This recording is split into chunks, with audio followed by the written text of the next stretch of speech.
And then, oh, I forgot to mention, it does have quite a bit of dust in the back of the cage too.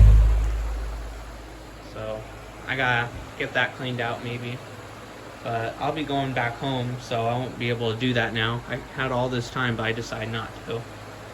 But I will do it maybe in the future. So we'll go down to low. Now low is very, very, very quiet. When that thing's run on low, you just won't even tell that this thing is even going because it's so quiet.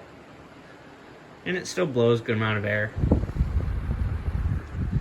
But this is when Lakewood started to cheap out quite a bit.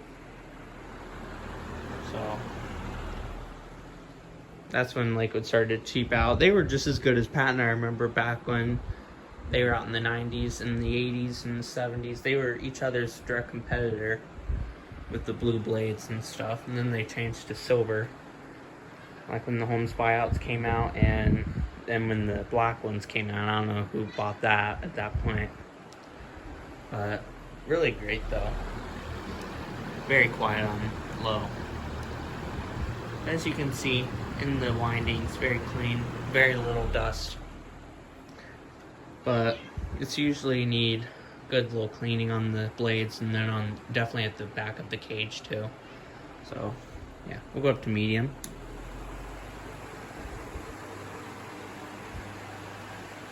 And we'll go up to high. Oop. Sorry. So medium, and we'll go up to high.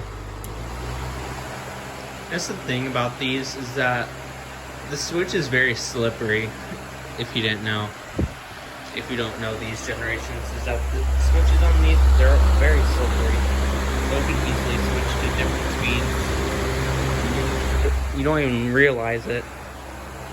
But yeah, not that loud, but very good though. That was a good amount of air. So off it goes.